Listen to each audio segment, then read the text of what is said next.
une agence de communication web spécialisée dans la musique. J'ai créé une agence de marketing sportif spécialisée dans les sports équestres. Clairement, je vends des chaussures sur Internet. On a créé une web marketing agency qui s'appelle Oryxa Media et qui est spécialisée dans le search marketing. Nous, on a créé moncv.com, qui est un site de création et diffusion de CV.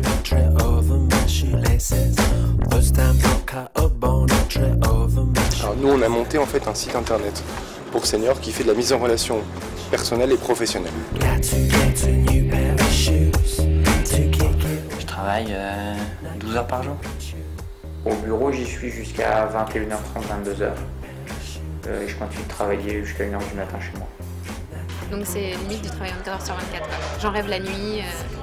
Je travaille entre 12 et 13 heures par jour.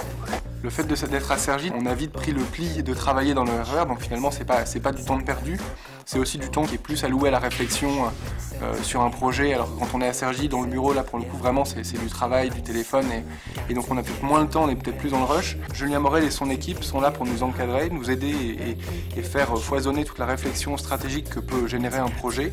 Ça pour moi c'est vraiment l'avantage numéro 1 de l'incubateur.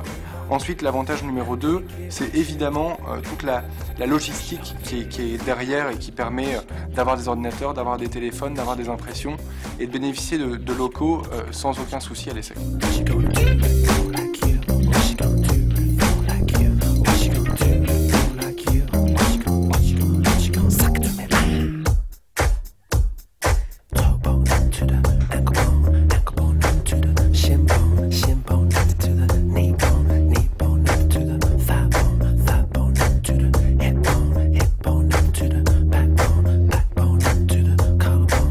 Je suis rentré dans l'incubateur en harcelant un peu Julien Morel. Je suis monté dans son bureau un jour, je lui ai dit voilà, c'est ça mon projet. On a parlé 5 minutes et puis il m'a dit ouais, ça a l'air super bien, faut faire un business plan. Aujourd'hui, on est à 35 startups cette année dans l'incubateur, ce qui nous situe probablement à la première place en France en termes de nombre de créations d'entreprises par des étudiants. Il y a dans un environnement très petit, plein de personnes qui ont plein d'idées. Les discussions et se faire challenger par d'autres, ça apporte énormément.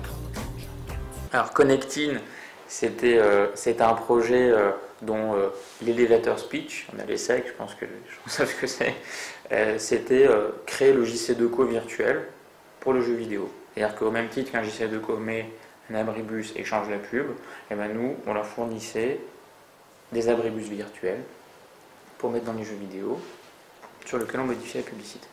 Voilà. Et on mesurait l'impact, tout ça via Internet. Le problème, c'est qu'en janvier 2006, quand on a démarré, ça s'est super bien passé avec les fonds d'investissement. Mais le vrai problème, c'est qu'en mars, notre concurrent américain s'est fait acheter par Microsoft. On a analysé nos marchés et on s'est dit, on a besoin de volume, donc de beaucoup de joueurs aux jeux vidéo. On a besoin de plateformes qui sont connectées à Internet.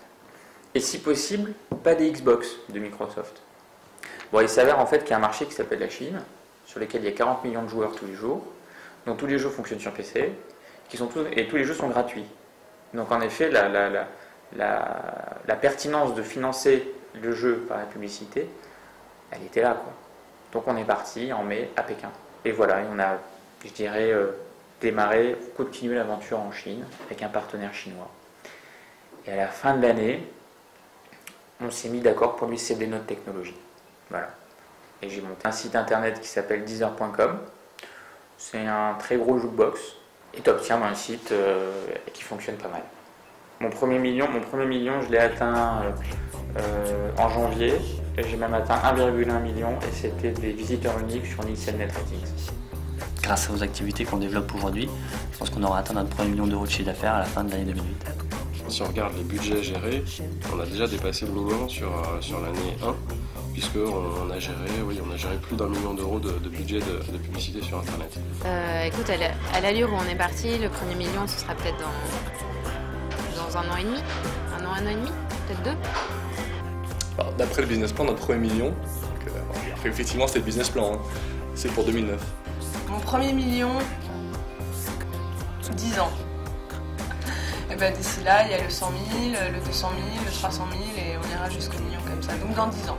Dans quel ordre il faut faire les choses, de combien de ressources est-ce qu'on aura besoin, où est-ce qu'on va chercher ces ressources-là, par quoi est-ce qu'on va commencer lundi matin, le premier mois, les 3 premiers mois, la première. C'est ça un business plan. C'est mettre de l'ordre en fait.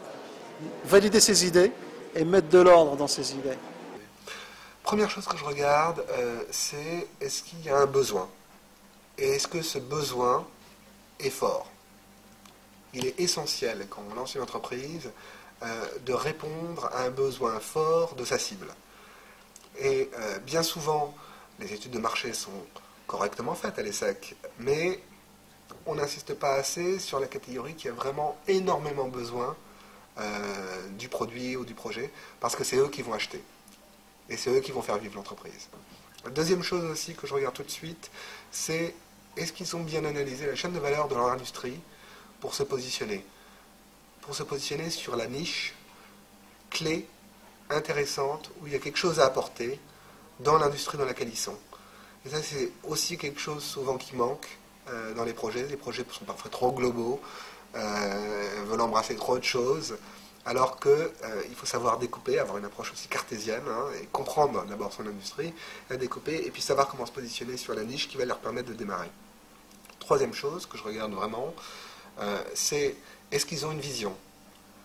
Et c'est là tout le paradoxe pour les entrepreneurs, c'est qu'il faut à la fois avoir une tactique court terme pour démarrer, trouver la niche et se développer dedans, mais il faut également, et c'est ce qu'on attend d'étudiants de grandes écoles, avoir une vision long terme pour leur entreprise.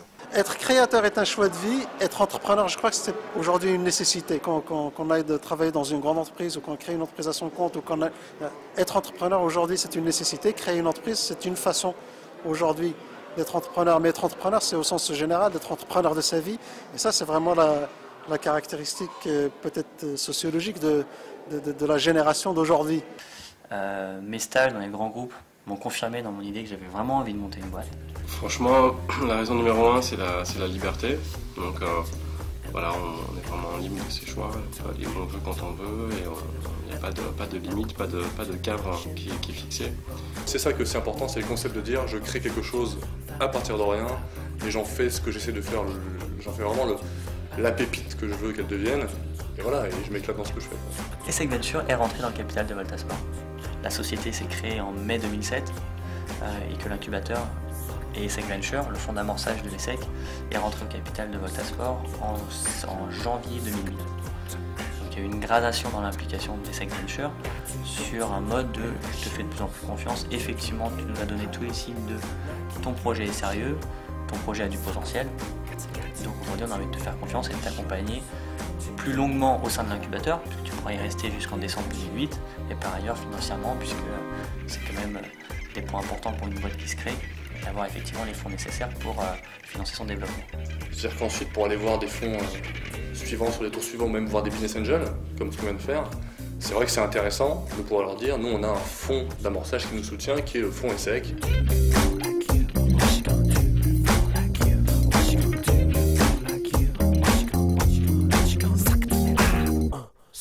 Toi, 4, 1, 5, 3, 4, 1, 5, 3.